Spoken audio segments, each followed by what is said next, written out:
chief host officer mode as far as attributed to leadership, right? I mean, it's a little bit of taking this concept of servant leadership, but modernizing it, I think, for the current times, right? Because people come to work and they want to feel seen, heard, welcomed, taken care of so they can reach their full potential. So when I think of a host, a great host curates a great guest list, creates an environment that is going to be welcoming, hospitable, and stimulating, and then delivers on that experience, right? By paying attention to the guests' needs, letting them flourish, by being not the most interesting person at the party, but the most interested, right? And really allowing other people to thrive in the setting that you've created. I think great leadership is also about great energy management, not only about time management. And so what is the energy that you're leaving people with? So when they leave an event, when they leave, a stay, are they leaving feeling, wow, I really filled my tank? You're listening to the Modern People Leader podcast, where we go behind the scenes with today's top HR leaders and work experts. We talk to them about how they've gotten to where they're at, what they do every day, and what they see coming next for the future of work. Hope you enjoy. All right, the recording drought is officially at an end. This is our first episode that we've done in 3 or 4 weeks, Stephen? Feels like a month, yeah. It's been a while, and what better guest to have than Laura? I'm happy to have you here. How you doing? What an honor. I get to dust off the cobwebs together. I'm great. Thank you for having me. Really nice to be here with you guys. You have been on our dream guest list for years. Oh my gosh, Laura. you guys need bigger dreams. That's all I can say. No, get out of here. Get out of here. So I just wanted to take a moment and celebrate wins because Daniel, I know, very early on, we had you on our radar. We needed to grow a little bit ourselves. And so it's one of those pinch me kind of moments when we have, it's like, oh, I'm off to record a podcast with the CHRO at Hilton Hotels. Oh, well, you guys have built something really cool. I love the content, the way that you engage on a real human level, and the guests you have been amazing. So I feel honored to be in their company. Thanks for having me. It's rare that I get nervous for these anymore, but before we hit record, I was like, oh, I can feel the butterflies a little bit. So it's going to be a good one. Well, we start every episode the exact same way, and that's with something called Good News Stories. So all of us, share something from the last week or two. Could be personal, could be work related.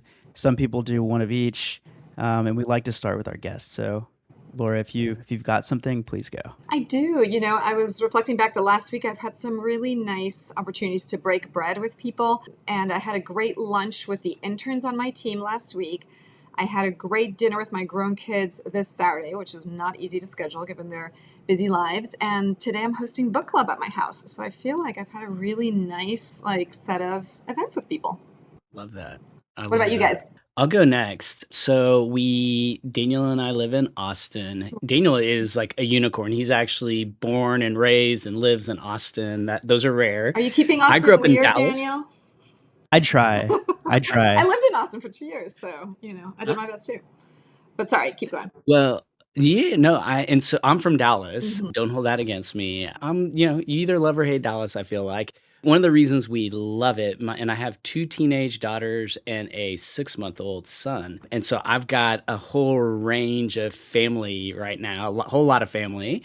And we all went to Dallas last weekend and went to Six Flags. And I'm a big, my inner child, loves theme parks. And I'm not a Disney person, but one of my favorite family trips was Disneyland in LA. And I just absolutely loved it. And Six Flags, not Disneyland, but we rode one of the most insane roller coasters I've ever ridden.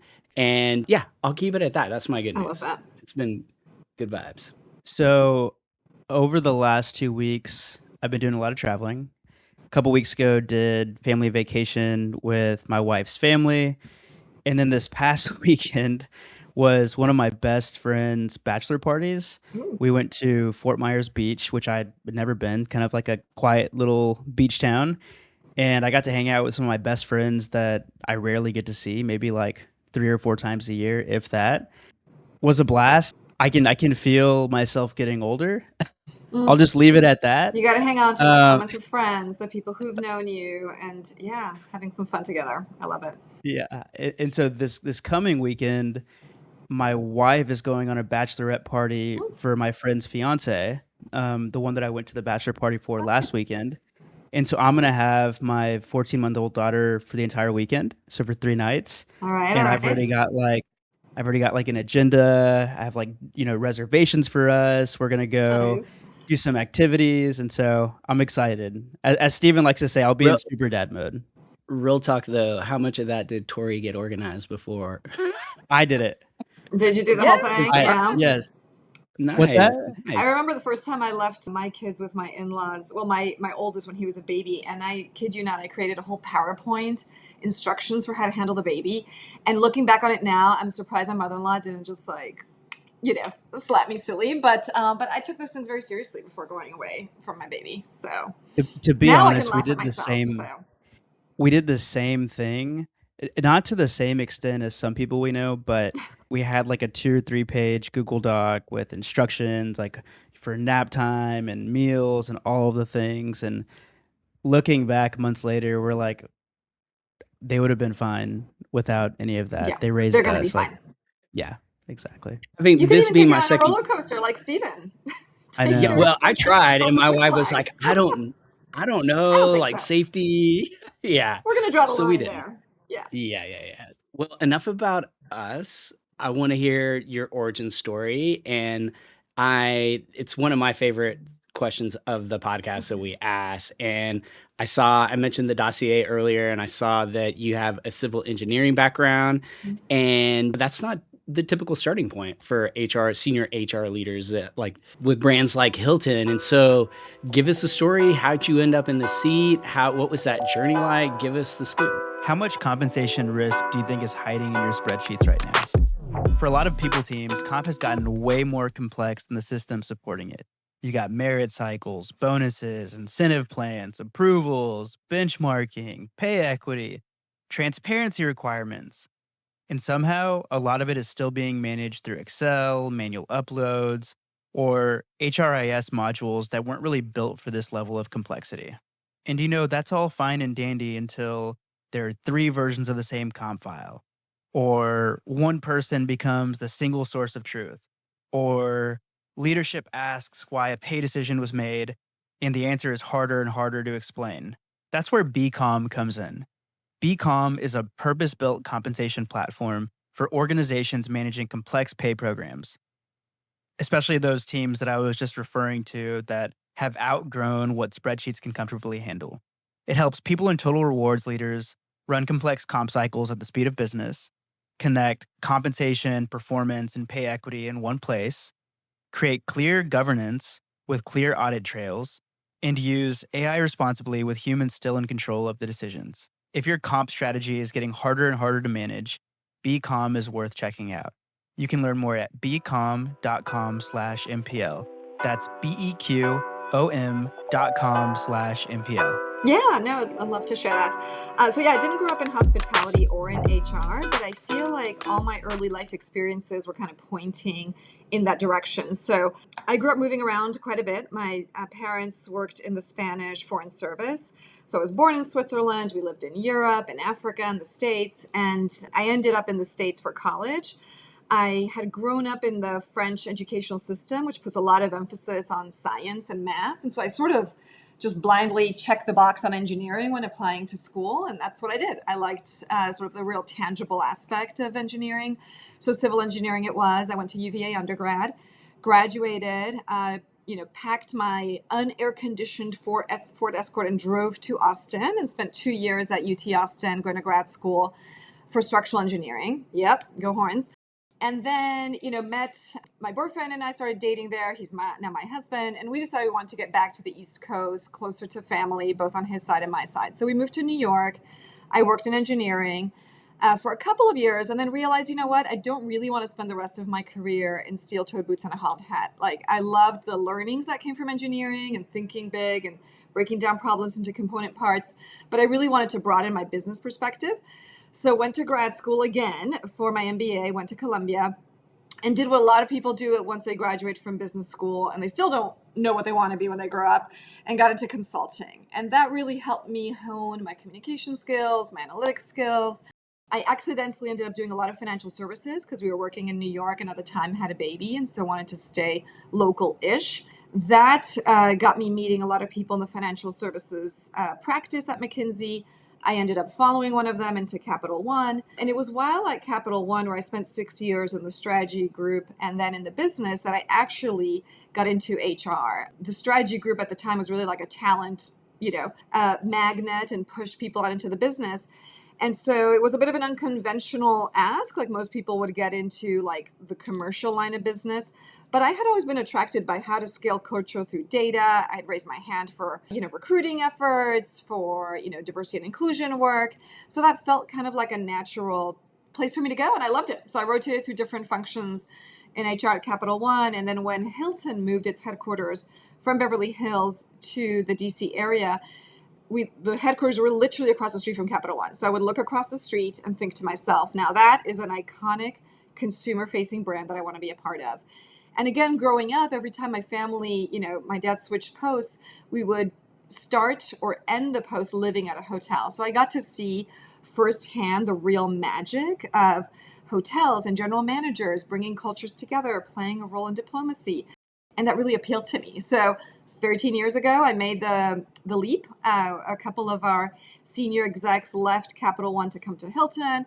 I sort of stayed in touch, followed suit, joined to lead our workforce analytics and leadership development. And in 2020, at the peak of the pandemic, stepped into the CHRO role. So really fortunate. We had a great CHR leader. He had created a ton of opportunity for me. Our CEO was a mentor. And so that was 6 years ago. And in the last 6 years, have really been so fortunate to do the work that I get to do, which we'll get into in a minute.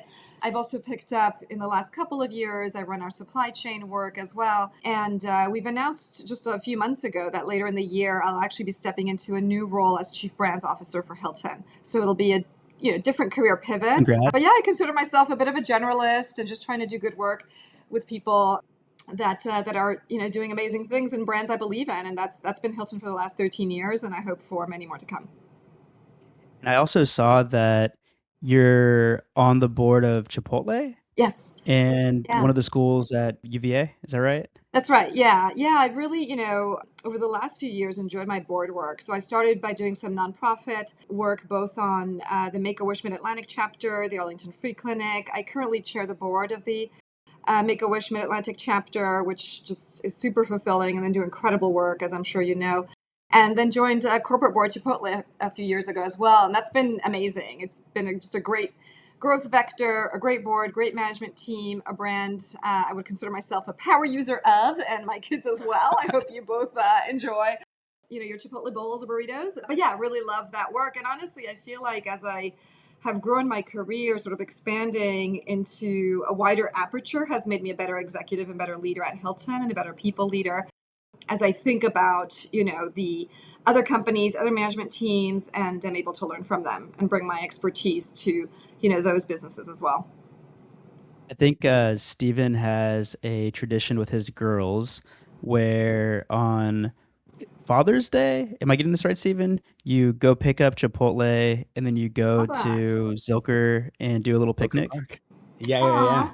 And we literally this clip is going to be when I tell all my daughter will know about my day to day is I talk to someone who's on the board of directors at Chipotle. She is a fanatic. that. Cora, she loves Chipotle. I have to say, of all the things I've done, but like my kids, I have two boys, 20 and 23, and a lot of their friends, they could care less about, all the things I do for work, but like the Chipotle board. And honestly, they're my best focus groups. So any feedback come my way. But yeah, I love the food, love the team. She's actually a shareholder. She, for Really? one of the years, we bought both, and this is my wife, their stepmom's influence, but one of the things we got them for the holidays was shares of So any stock they smart. wanted to have. And my oldest daughter, she's 16, she chose Target. That's been doing Yeah. okay. Chipotle was Cora's, and we got right after the stock split. And hold it for the long term. Like that's. It's a hold. I It's love a hold. it. I Yeah, love yeah, that. yeah. What a great tradition. Super smart. feel like we could just keep talking about Chipotle, but Anyway, back get to back. back to Hilton. Like, Back. help our audience understand the scale of Hilton. Like, Mhm. how do you describe what Hilton does to somebody who only thinks of it as a hotel company? Yeah, love anchoring on our business. So first of all, we've been around for over 100 years, and our founder, I love to talk about the origin story. Our founder, Conrad Hilton, founded the company on the belief that travel could be a force for good in the world and contribute to world peace. And literally, our vision is to fill the earth with the light and warmth of hospitality. He firmly believed, and we all do, I drank the Kool-Aid when I joined 13 years ago, right? That if people traveled, if they broke bread together, if they had a cup of tea across the world, face to face with one another, they would see that the things that connect us as humans are far greater than those things that differentiate us.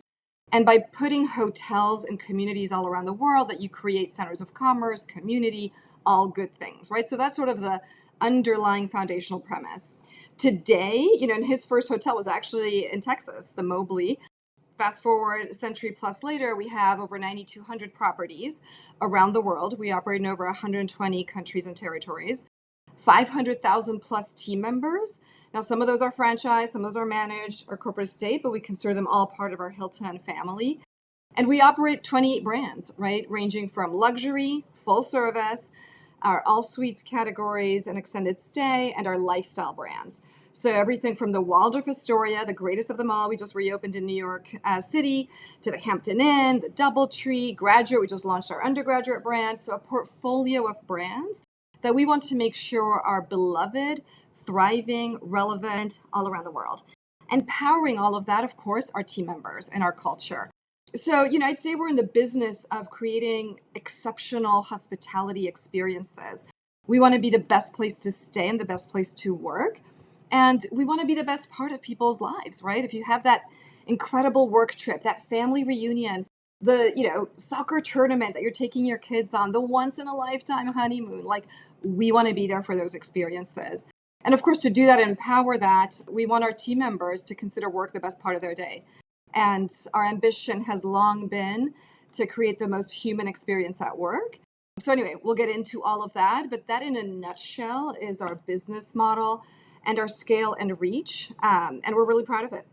Yeah, I mean, kudos to you and the team. Like, there's been brand reinventions. It's been, this is a massive global organization with a portfolio of companies and thousands, tens of thousands of employees worldwide.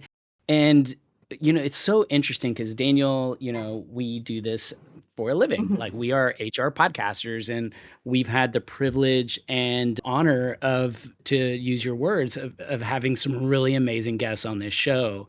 And it's interesting times. We are in, feels difficult. Things feel heavy.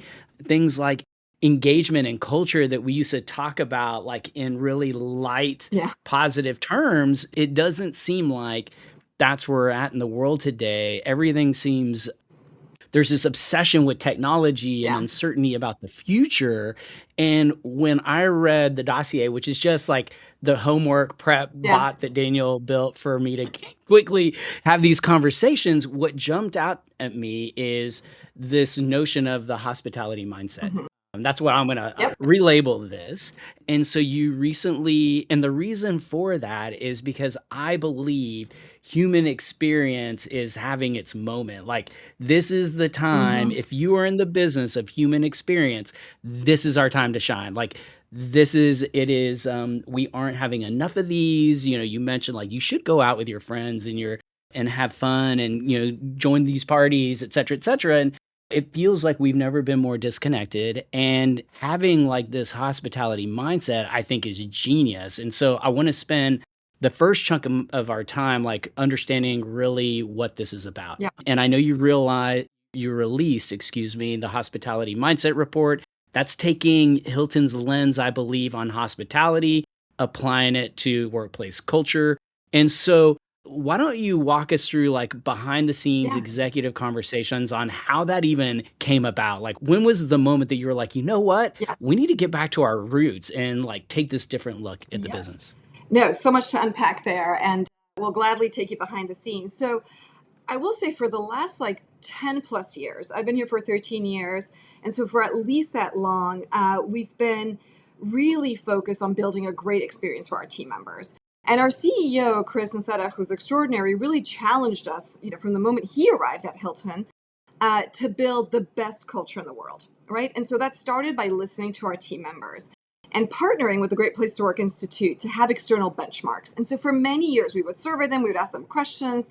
Great Place to Work would come back to us with what I called our annual root canal and tell us, you guys are good, but you're not great. Like, here are the gaps, right? And so year after year, we kind of were chipping away at it, getting that experience better and better and better based on feedback. Eventually, we cracked the code and we made their list. And I could dissect the reasons why, but we steadily climbed, we slid back, we pushed harder, we got to number one, the top of their list. And so as we sort of, arrived to that ranking, we felt, listen, the journey's never done, right? Like, we are constantly evolving, always need to be listening.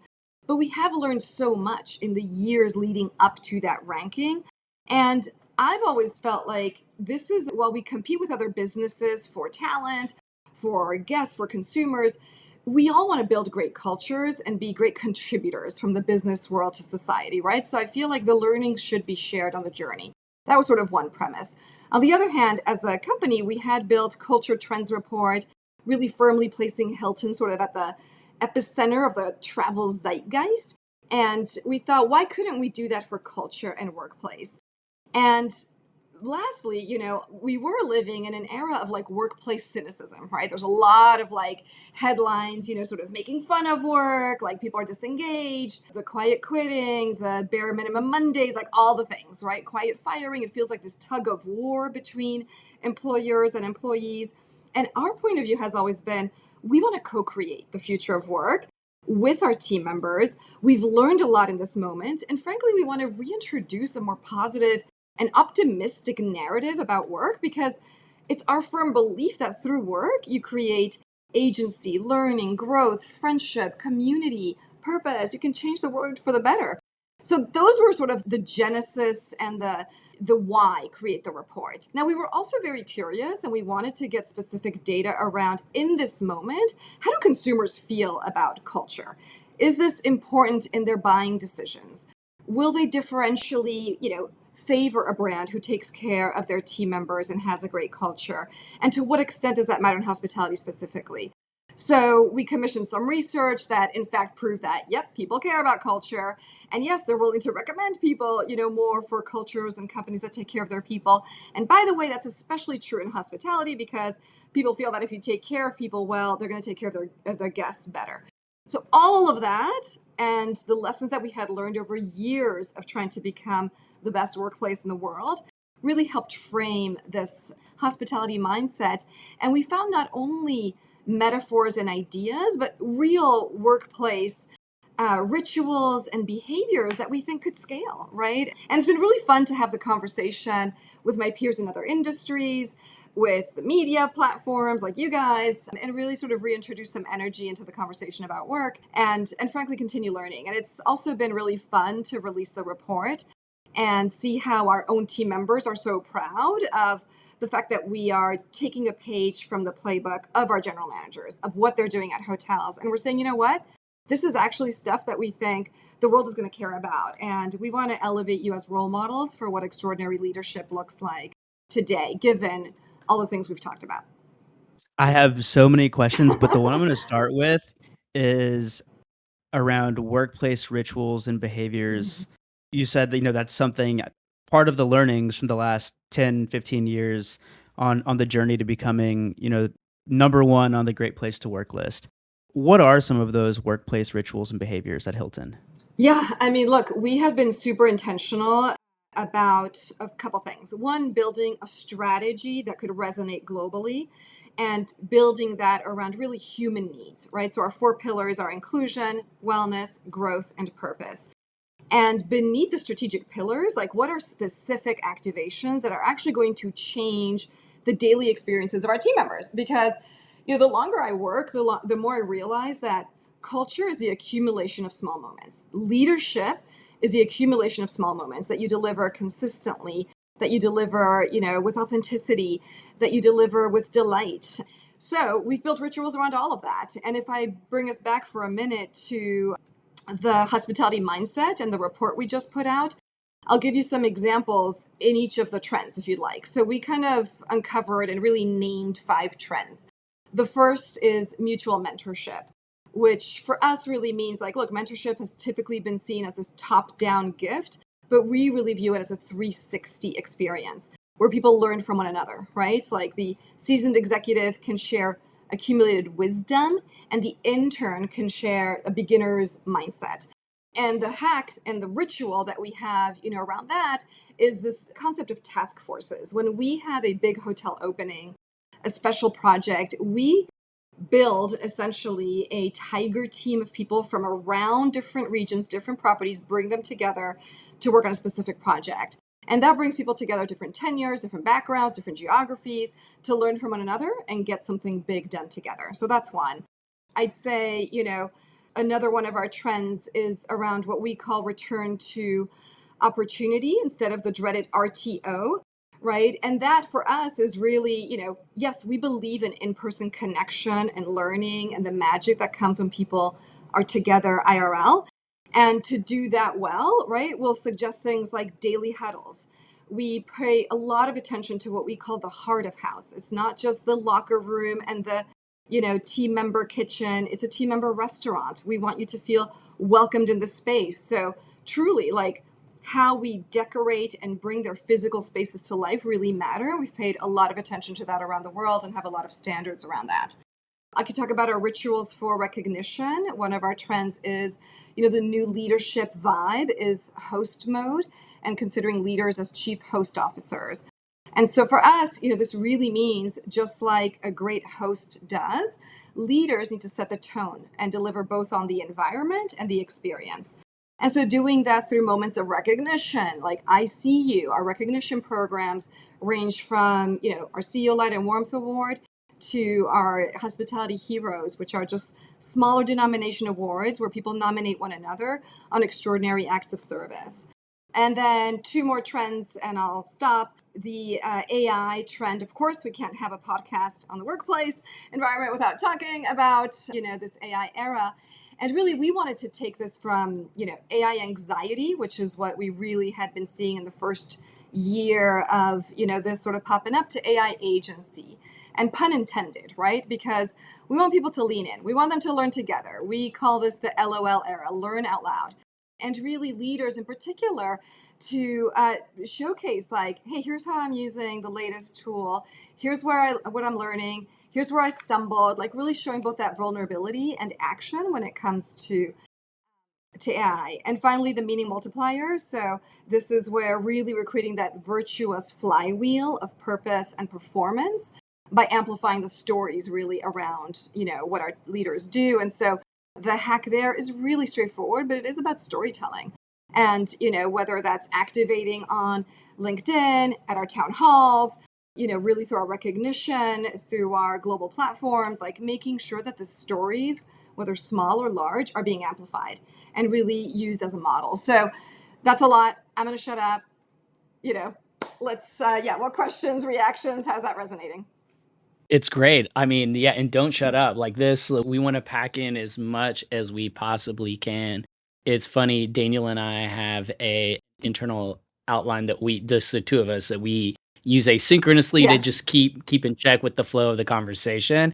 And one of the comments that I just made to him that he reminded me is great HR leaders seem to also be great.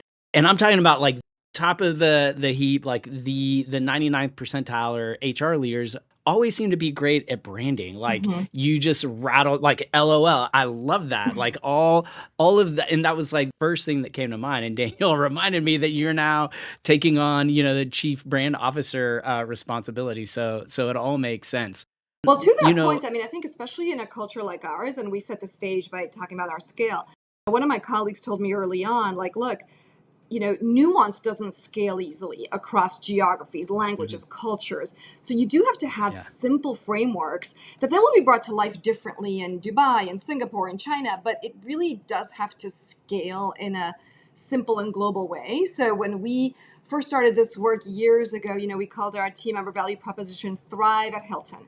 We want all of our team members to thrive in body, mind, and spirit, like simple frameworks that will resonate. And I spoke about the heart of house. We literally put up posters in the heart of house for our team members to see our values, to see our recognition programs, to see their stories on their own walls. And it gives me so much joy when I travel the world, and I love to spend time in our markets, heading to India for the first time later this summer. I'll be going to China later as well in the fall.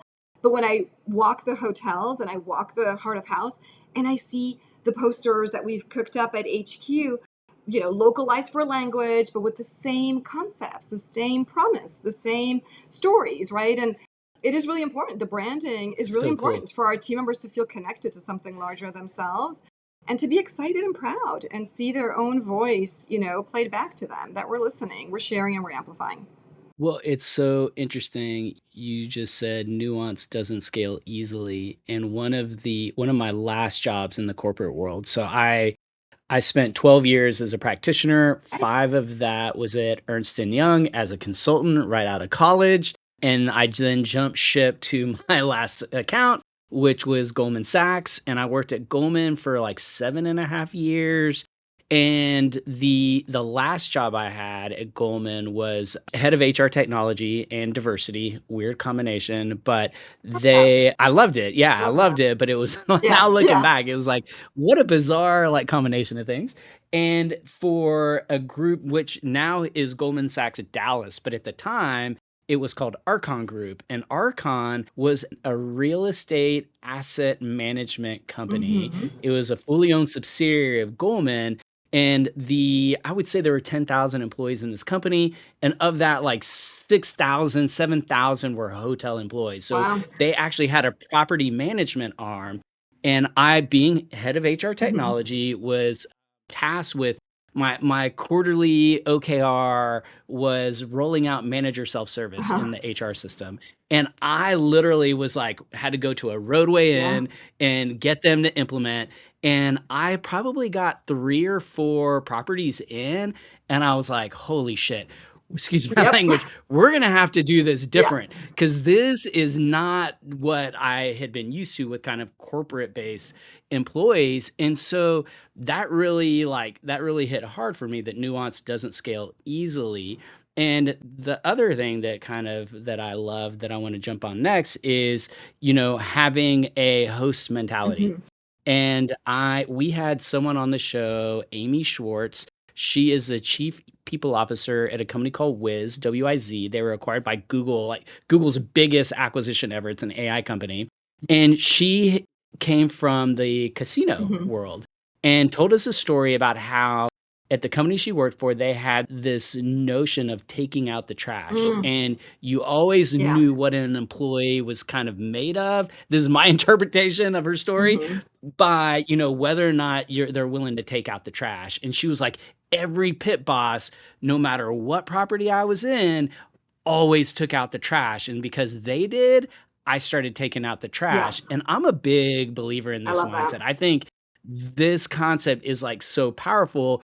And so, to me, as soon as I heard like the hospitality mindset and having, this host mentality, like tell us more about that. And, how do you translate that in something tangible that means something to employees that are doing a whole host of different things at the company? When I think about our recent humans times machines conversations that we're having with CHROs, there's one theme that keeps coming up. The vision is clear, the pressure is real, but the roadmap is a little bit less clear. It's one thing to talk about the future of work. It's another to sit down with your CEO and say, here's how work, the workforce, and our organization really need to change. But I get it. There are a lot of difficult questions that you need to answer, like what work should we redesign? How will AI reshape roles and careers? What kind of organization do we need to move faster? And these are exactly the questions explored in Deloitte's latest Human Capital Trends report. There's some interesting findings in there. The report shows that we're no longer balancing tensions. We're at a tipping point. The report brings together insights from thousands of leaders and explores how organizations can build a human edge. It's about moving beyond simply having humans and machines to creating a system where their capabilities multiply. It looks at how companies are redesigning work for this new future, how to shift from a mindset of cost efficiency to one of value creation, and how to move from static plans to dynamic orchestration of talent and technology. In other words, it helps turn big future of work conversations into practical leadership questions for a world that won't sit still. If you're thinking about how your organization evolves in the age of AI, go check it out. It's a great read. I read it a couple of times. So if you want to learn more, you can find the link in the show notes. Yeah, absolutely. And I love that take the trash out concept. So I'll definitely be borrowing that and quoting her. So look, I think the chief host officer mode as far as attributed to leadership, right? I mean, it's a little bit of taking this concept of servant leadership, but modernizing it, I think, for the current times, right? Because people come to work and they want to feel seen, heard, welcomed, taken care of so they can reach their full potential. So when I think of a host, a great host curates a great guest list, creates an environment that is going to be welcoming, hospitable, and stimulating, and then delivers on that experience, right? By paying attention to the guests' needs, letting them flourish, by being not the most interesting person at the party, but the most interested, right? And really allowing other people to thrive in the setting that you've created. I think great leadership is also about great energy management, not only about time management. And so what is the energy that you're leaving people with? So when they leave an event, when they leave, a stay, are they leaving feeling, wow, I really filled my tank? And I feel like, again, all of those metaphors and similarities apply to leadership in today's world, right? Great leaders are able to attract the very best talent, build high-performing teams, set and build a high trust, high engagement, high joy environment that people feel, is really helping them grow and live their best lives and achieve something stronger together than they can individually. And so, again, it's the same aptitudes, the same competencies, and the same capabilities that, we would attribute to great hosting, right? It's, do you see people? Are you paying attention to how things are unfolding? Are you anticipating needs? Are you helping people fill their own needs in self-serve? And are you giving the right nudges along the way? And so it is very much, sort of that metaphor of hosting hospitality, what we do for our guests, making sure that we are extending that service, that mindset, and that leadership to our team members and our teams. And ultimately, we measure those results too over time. And as we look at both Great Place to Work results, our own internal survey results, like great leaders do this consistently. And they're able to drive both the reliability, but also the wow factors, right? Like they know how to build those moments that are unforgettable when they matter most to our team members, whether it's the promotion, the big personal milestone, someone may be going through loss or grief, and like really paying attention individually to needs so that collectively the team, the group, like can do their best work. And, I have to say, like, as I travel around the world and I talk to our teams, whether it's the 20-person team at a Hampton Inn or, the 500 plus team, at a Waldorf Astoria, the stories I hear consistently are, the GM, this is a family. The GM sees us. They take care of us. They allow us to do our best work. We trust them. They've created an environment where we can thrive. It's less about building culture and more about building the environment where culture will thrive and people will thrive and our business thrives. So that really was like what brought it all together. And it's really fun to see how it's resonated as we've launched the report. I think this, chief host officer and leading as hosting has really, really resonated. And again, I think one of the core skills too is listening in this moment. And I talk a lot to our HR team and our leaders about being chief listening officers. So if there was going to be like a subtext to the hosting mindset, it's listening and not making assumptions around your guests, your team members, right? We've talked a lot about this meme era we live in, right? Like the quiet quitting symptom. And I think leaders who rely on the labels are sort of truncating the conversation because it's easy to say, oh, yep, look, people have lost their motivation and stop there. But to me, the behavior is giving you data. It's not really the diagnosis in and of itself, right? So you have to ask the further question. It's not that people wake up one day and decide, you know what, I'm going to stop giving my best effort. but the conditions to do your best work may have changed. And maybe something has broken along the way, like trust or, something in the system or the workload. And so how do you really ask the next question? Like, what has changed? Have the conditions evolved? Motivation isn't a fixed asset. It's actually influenced by leadership. And so once again, like a great hosting leader is going to pay attention to those signals and be able to correct and build the workforce that outperforms and, beats the competition. So if we're using this hosting analogy, let's say you're hosting a big party Mm-hmm. and we'll simplify it. Let's say you're hosting a company event. Yeah. You can send out that survey, right, where you're asking everybody how their experience was. You'll get some initial data. A lot of people will just stop with the data and say like, oh, maybe we shouldn't do events anymore. Yeah. Like we got a low NPS or we had a low NPS. What I hear you saying is there's a lot more work that goes in after that. And so as the, chief human resources officer, you have your survey data that's coming in from Great Place to Work. And you mentioned it several times. And it's something that you're looking and you're tracking and you're trying to get better at year after year. Now you're at the top of the list, but it doesn't stop there. And so I feel like we used to talk about engagement surveys a lot. How are we going to look at the data and how do you move forward from that? I feel like the action planning piece is where people get stuck. Yeah. Because not only do you have to have the plan, but then you have to figure out how to cascade that down to every level. And so for a company like Hilton, what does that look like? And I know this is off script, but No, it's a great question. how do you go from like survey data to then I'm guessing like focus group? Well, I won't even put words in your mouth. Yeah, What does yeah, it look yeah. like? Well, look, I mean, I think at the highest level, we need to listen both broadly and deeply. So we need to scale the systems, and part of that are the listening mechanisms, the surveys, and the focus groups, like the things that allow us to capture vast amounts of data and really identify trends and patterns. And I'll come back to that in a second. So we need to scale our systems, but we also need to scale the soul of the company. And so we have to play at different altitudes, right? And we're very intentional with the data that we capture because survey fatigue is a real thing too. And so I would say our principles for listening are a few, right? Like one, figure out how to do it at scale, both internally. So we have our internal systems and surveys, and externally. The reason the Great Place to Work partnership has been really valuable for us is because it benchmarks us not only, within hospitality, but across all the great companies of the world. And that is our aspiration, right? We are industry agnostic. We want to be great, period, full stop, and get the great best talent, regardless of, other industries they may be interested in. So surveys, super intentional, internal and external.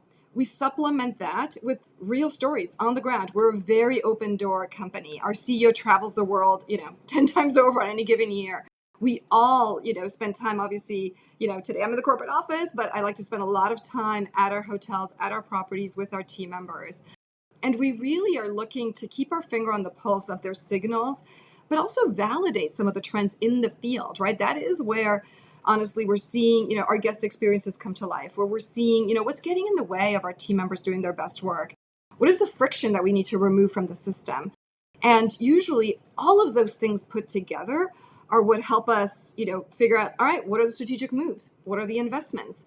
And I'll give you an example, frankly, that validates both approaches, right? So for years, we had been getting feedback about as a travel company, you can imagine that, discounted travel perks are some of the, preferred and most beloved benefits for our team members. But for many years, the system was kind of clunky. It wasn't easy to get discounted rooms. And we were hearing this year after year in our survey. And it was a consistent theme around the world. Team members were giving us very specific pain points. And we were able to work across tech, commercial services, HR, to really build a system that would work. And we spent a couple of years, in the lab, like sausage making. We released this to team members, extraordinary, at scale, massive results that are now a win for our owners because we're selling unused inventory. For our team members, they get massive discounts. For our communities, we're using it as a fundraising tool. Amazing. And at scale. A couple of years ago, I was traveling with our CEO, and we were in Portugal. And we were just coming off a town hall where we're sharing some of our latest, business updates. We're getting some questions from the crowd. I come off stage, one team member asks to speak with me. So this is one person out of, at the time, maybe we were 450,000 team members in the world. And he proceeds to tell me how much he loves working at Hilton, how he had suffered in the last year a devastating personal loss, and how we had supported him in so many ways, but how we had fallen short in others. And it was a super emotional conversation. Both of us were in tears. And from that conversation, as I thought about the feedback he gave me, I came back to the States, talked to my benefits team. He continued advising us and giving us more specific feedback. And we were able to launch a program called the Crisis Concierge that really helps people when they're going and navigating the most traumatic circumstances of their lives to be able to navigate benefits, EAP, like other resources that we have available. So one conversation, one team member, right? And scales a program that I hope, is there in the moments that matter for our team members, versus a survey scales for hundreds of thousands of people around the world. And that is how we use the input, right? We're always listening. We always need to be picking up the clues, figuring out the trends, what are the signals, and building things that will ultimately create a better workplace and drive business results. So it's a very intentional strategy, listening at its core, global in nature, but really figuring out the right altitude and always listening, like always picking up the clues.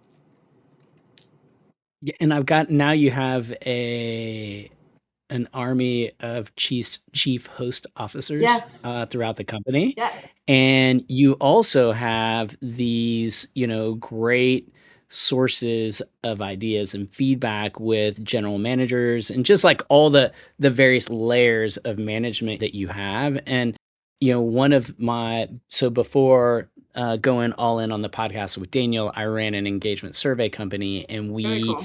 we had a lot of local Austin brands, many in kind of many with distributed workforces. And, I will never forget building, special tools for, we had Alamo Draft House. They're a cinema chain, big in Texas and all over the nation. And the nugget, so we built kind of some really specific processes for them to tap into the GMs who seem to have they're like a really important position within the company, given the nature of their business. And I've got to imagine that you can uncover, not just from GMs, but people in similar type positions from these individuals. And I'm just curious, do you have any kind of stories or lessons that you can share with us that you think more corporate people leaders could benefit from or learn from? I'm just curious if you have any stories of leveraging, your people to get these insights and, in addition to the data, the survey data and everything else that you're gathering. We hear all kinds of stories in the podcast, and I'll never forget the story that was told about a Mexico Beach FMLA backfire. One of their employees was out on approved medical leave, and then somebody spots them on Instagram, feet up on the beach, looking a little too okay for someone supposedly recovering. So cue the call from the CEO wanting to pull their leave and all of the panic that followed. But here's the thing. There's actual legal precedent that says a photo isn't proof of anything. You can't just yank somebody's protected leave because of how a vacation pic looks. You need real evidence. And that's a trap a lot of HR teams fall into, making a compliance call based on gut instinct instead of actually knowing the law. And that's exactly the gap SixFifty is built to close. SixFifty helps teams manage compliance across the full life cycle, from handbooks and policies to agreements, legal updates, and research. And their AI-powered research center gives you a way to ask employment law questions in plain English so you can better understand what applies and where. Because compliance calls shouldn't be made on gut instinct. They should be grounded in real legal clarity. For those of you that want to learn more about SixFifty, go to the link in the show notes and let them know we sent you. Yeah, so many. Honestly, I feel like our GMs are the global leaders the world needs now. Think about the job of a GM, right? They're running a small city. In some cases, it's a big city, actually. If you think of some of our big urban, full service hotels, but they have to pay attention to the guest experience. They're running, large teams of team members, the operations, the commercial performance, having the cultural sensitivity to be able to welcome our guests, use said, and I often, call our leaders chief listening officers, but they're also chief de-escalation officers, having to make sure that they stay calm under pressure in moments of crisis. We welcome people of all walks of life, right? So making sure that at any given moment they are acting with, steadfastness, calm, resolve, and keeping the business moving and people safe. So truly, there's so many examples. I mean, right now, and I've been in communication over the last few years with we have a property in Ukraine, in Kiev, and we've had, one general manager there for many years through the conflict, and we just switched over into with a new leader over the last 18 months. And these are extraordinary human beings who are paying attention to global, affairs, who are keeping their team members safe, who are paying attention to very specific tangible needs for the team members. Just a few months ago, we were able to mobilize our supply chain team, our operations team, because the general manager had shared the story of like, hey, there's energy cuts in Kiev. Some of our team members literally don't have, the right generators to warm their homes. How can we help them, right? And mobilizing everything that we could across our EMEA supply chain to deliver hundreds of generators for our team members. That's because one of our general managers has the courage to let us know how people are doing, to keep the lights on, to continue to welcome the delegations of journalists, diplomats, that are working for peace, but also paying attention to the very specific needs that the team has. So those are the conversations that we're having, on any given Tuesday, right? Making sure that the big needs and the small needs are taken care of for our teams. And I could have dozens of stories like that around the world, right? I mean, in the Middle East now, our team members, again, showing up, and our general managers heroically taking care of the team members on the ground, keeping them safe, keeping them focused, and also making sure that, they're showing up in the communities in the ways that we want them to. So again, like truly, hospitality, I think at its core attracts people who want to take care of others, right? Who want to bring that humanity into the world, right? We always say we're in the business of people serving people. But the general managers are really those, those diplomats, those ambassadors for peace, those evangelists for a better world, bringing cultures together. And it's an extraordinary role. And I'm so proud to say that we truly have extraordinary humans in those positions across the world. Earlier, you said that not only do the systems of the company need to scale, but the soul of the company needs to scale. I know I'm putting you on the spot here, but Yeah. like, if you had to describe the soul of Hilton, what would it be? I would say it is purposeful, it is hospitable, it is gritty, it is competitive, and it is, extraordinary. I mean, we have, speaking of earlier, we said, Nuance doesn't scale easily. Our values spell out HILTON: hospitality, integrity, leadership, teamwork, ownership, and now. And that actually describes us, right? Hospitality, as we've talked about, and this is why the hospitality mindset, but each of those words is very intentionally chosen. And that's why the ones that I've used, it's like we're always talking about the bigger purpose. We like to get stuff done. We want to win. We're going to take care of the world and our people as we do that. And that is the soul of our company. We hire people for those values. We'll teach you the rest. We want to make sure that people are in it through thick and thin. COVID was devastating for our industry. We came out stronger. We actually made the world's best workplace after COVID because our engagement results and our survey results were stronger coming out of that and in the middle of the crisis than they were coming into it and preceding it. And I think that tells you like how we're going to take care of our people. I'll give you an example actually. During COVID, when obviously like revenues went down to zero, right? Overnight. I mean, that would be a catastrophe for any company. And I remember being on a call. We had a crisis team, daily, and we were working. This was in the early days when we were still remote. So I remember having this call on a weekend for my kitchen. And our CEO was like, listen, our hotel rooms may be empty, but we are still going to be a part of the solution because, of course, we were all seeing doctors, nurses who were serving people in hospitals and then not going home because they were afraid to contaminate their families. At the same time, our hotel rooms are sitting empty. So our CEO challenged us to give away 1 million room nights and to do it in like 3 days to figure out how we were going to give this inventory to the medical professionals. And in partnership with Amex, who have been long-term like I would say, spiritual partners of ours, not just commercial. We got it done. So those are the examples that really bring our soul to life, our business to life, and our purpose to life. During COVID also, we had to make really difficult decisions about furloughing people and even laying off some of our team members. And we could have easily just said, you know what, so sorry, our business is on its knees. Like, these are the actions we have to take. In fact, what we chose to do is actually retain some of our recruiting team to help them get placed in other places. So we actually propped up a website. We partnered with other industries who were hiring. And my recruiting team was basically doing reverse recruitment, like helping our team members find other jobs during these moments and months of uncertainty. So that's the kind of like purpose in action, where we don't abandon our team members when things get hard. We want to be there for, every hospitality need that the world experiences. And it's the filter through which we make decisions, right? I always love that quote that says, like, crisis doesn't build character, it reveals it. And that's, how we've sort of lived our purpose through good times and more challenging ones. Oh my goodness. I was planning to ask one more question. Laura, that's the mic drop moment. Daniel, I have told Daniel frequently and stated on the show, our listeners know this, that I often will rate just like my personal like vibe rating of an episode ties back to how bad I want to work for the company that our guest represents. Right. And when you were Literally walking have me a tab through, open for careers at Hilton.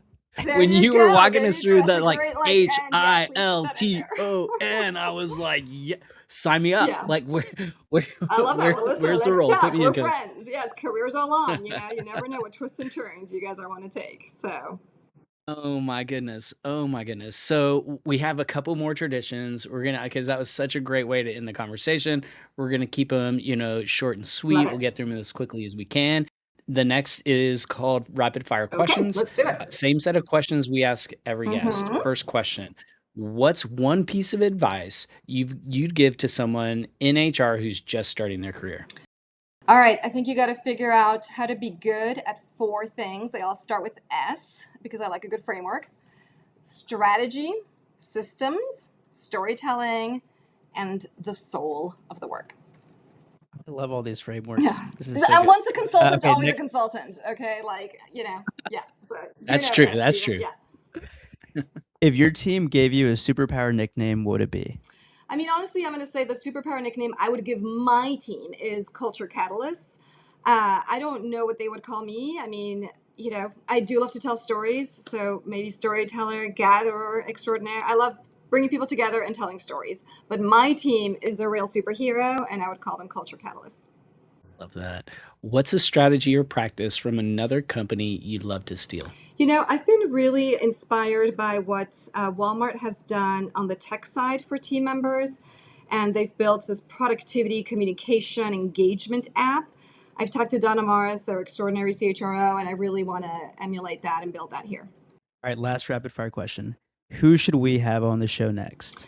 I'll give you a couple names. I think you should have Donna Morris from Walmart if you haven't. You should have Ariana Huffington, Alexi Robichaud from Better Up. I feel like those are all pretty awesome. And Courtney Delacava, who just left Blackstone and looked after talent for their portfolio companies. Super interesting, great leader. All new names. We'd be honored for any Happy to make and some all intros. of them Yeah. to be on. Thank you in advance. That leaves us with one final tradition on the show. We call it one word or phrase close, a word or few, just as we reflect on the last hour, a way of wrapping things up. And we prefer for our guests to go first. Okay. Look, I'd say for leadership, be the leader you wish you had growing up. I'm going to say fired up. Yeah, I found myself just like transfixed by the conversation and immediately went to the careers website. Oh my God, I love this. This is recruiting a real time. Yeah. So I'm going to say fired up. Love it. I'm going to go with chief host officer because I love that concept. So cool. And so with that, Laura, it is a wrap. Great bet. This is So like much fun. Thank best, you. part of my week. Yes, you're an absolute rock star. Hopefully you'll come do this again sometime. A lot of our guests come I would back, love that. boomerang, and join us again. And but for now, thank you so much. So fun. It's This been was a blast. awesome. Thank you guys. Great questions, great conversation. We could keep going. Best part of my week too so far. But thanks so much for having me. Thank you. Thank you. Bye. Bye, guys. Bye. thanks for tuning in to another episode of The Modern People Leader. We really, really appreciate it. And if you enjoyed the show, please leave us a 5-star rating. It would mean the world to us. And connect with us on LinkedIn. We want to know what you think about the show, and you can find links to both of our profiles in the show notes. Thanks again for listening, and see you on the next episode.